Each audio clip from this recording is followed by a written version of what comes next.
Okay, so seterusnya kita masuk iaitu shear stress. Okay, so shear stress is the intensity of the internal force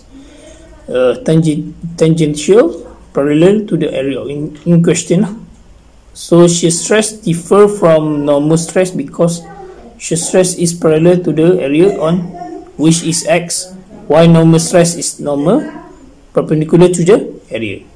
Okay, so kalau ikut dia punya formula untuk shear stress, okay, so kalau tengok kat sini dia dihasilkan oleh pergerakan satu ke arah bertentangan lah, dia bertentangan, satu ke arah depan, satu ke arah belakang, so terhasil lah kita panggil sebagai shear stress.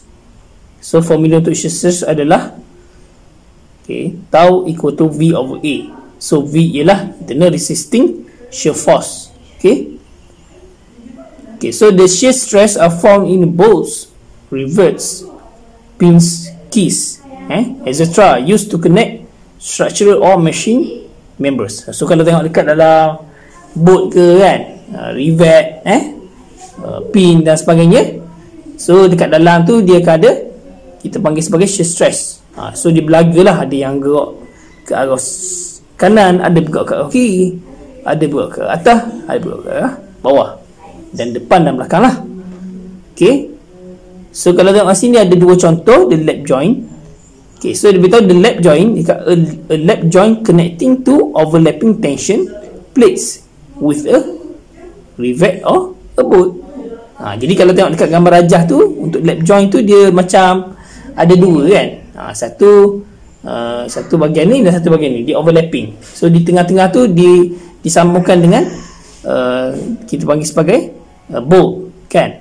So dekat tengah tu, so untuk yang stress ni dia akan guna tau equal to V over A. So kalau untuk butt joint, kalau untuk butt joint, connects non-overlapping tension plates using connecting plates. Kalau yang ni pula tadi sebab dua gitu kan, overlapping, ni non-overlapping. So dia tak overlap lah. Tadi bertindih, overlapping ni maksud bertindih lah antara dua. Tapi yang untuk yang butt joint ni dia tak bertindih, dia masuk gitu dua-dua, dia kemas gitu. So kita akan guna shear stress iaitu tau equal to V over 2A. Shear stress pun the change in the angle that occur between the two line segments, those were originally perpendicular to one another, is referred to as shear strain. Okay, this angle is denoted by gamma and is measured in radians. Itu rad. Okay, satunya adalah thermal stress. Okay, what is the thermal stress? Okay, most materials expand when the temperature increase and contact when the temperature decrease. So maksudnya apabila temperature increase, sesuatu materials tu akan expand, dia akan berkembang lah. Ordinarily the expansion or contraction due to temperature change is directly proportional to the amount of change of temperature and the length of the member. So maksudnya dia berkaitan langsung lah. Kalau temperature meningkat, maka dia punya change of temperature and the length of the member tu dia semakin meningkat lah. Okay, so kalau tengok sini, dia punya formula dia adalah delta T, the change in the length of the member due to temperature change equal to alpha times L times delta T. So A adalah the coefficient of thermal expansion per degree Celsius dengan dia punya the original length of the member dan juga the change in temperature. Okay, so kalau tengok dekat dalam contoh ni, dia tahu contoh. Okay, the steel rod having a uniform cross-section area of 100 mm square is secure between rigid supports. The rod fits snugly between the supports at the temperature of 50 degree. Determine the stress in the rod when the temperature drops to 32 degree C.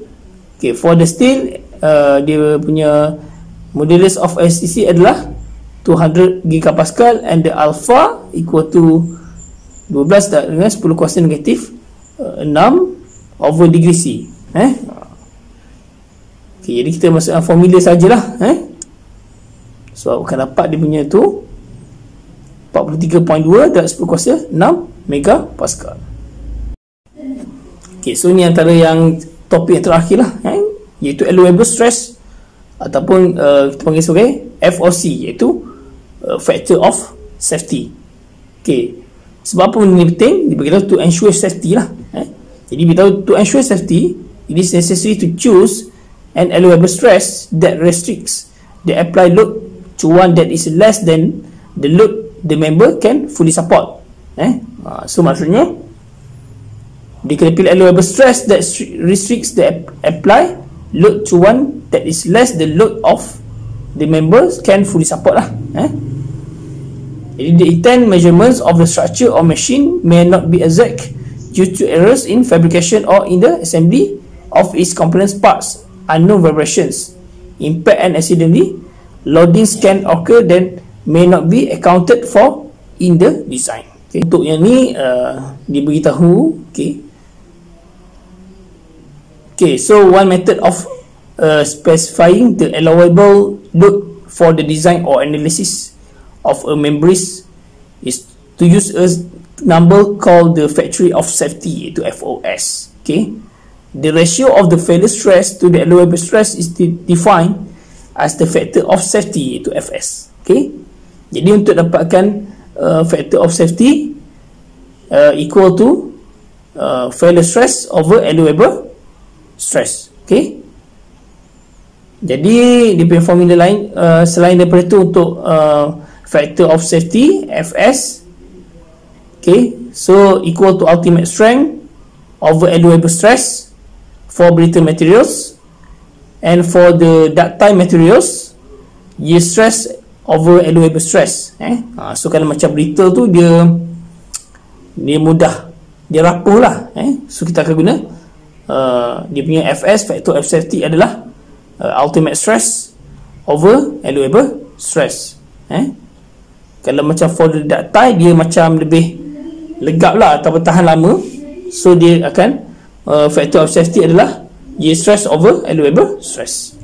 Allowable stress for a steel tensile member is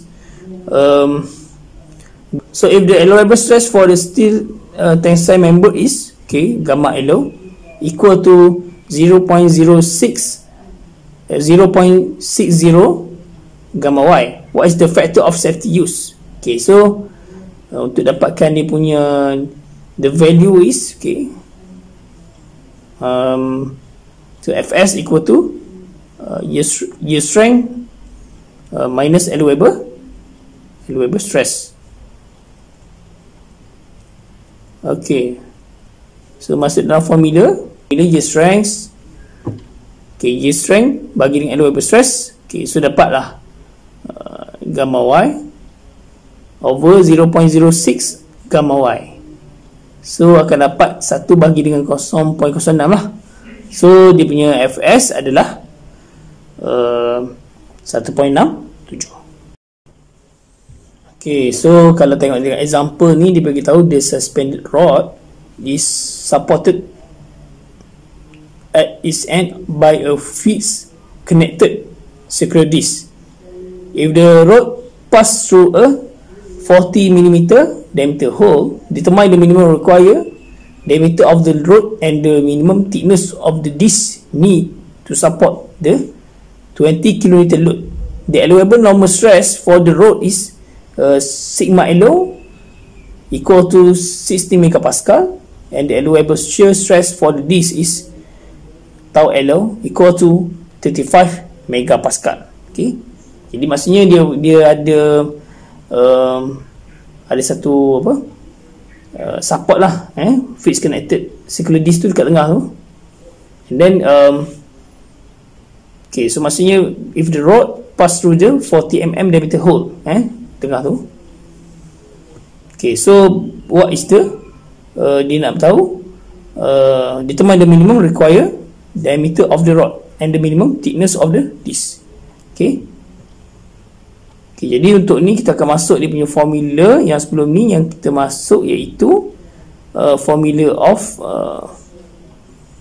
iaitu formula of shear stress. Formula of shear stress. Jadi kita masuk balik formula of shear stress, itu tau equal to, total load equal to P over A. So 220 darab dengan 10 kuasa 3 Newton bagi dengan 60 darab 10 kuasa 6 Newton per meter square. So kita akan dapat area dia 0.33 darab 10 kuasa dengan 3 meter square. Okay, and then masuk dalam formula A equal to pi r square. So 0.33 darab 10 kuasa 3 darab dengan pi lah. Dapat dia punya diameter dia adalah jari dia ataupun jari dia adalah 0.0103. And then masuk dalam formula A equal to V over tau L. So dia akan dapat 0.5714. So section area equal to A equal to 2 pi JT lah. So masuk dalam formula dapatlah T dia sama dengan 4.55 mm.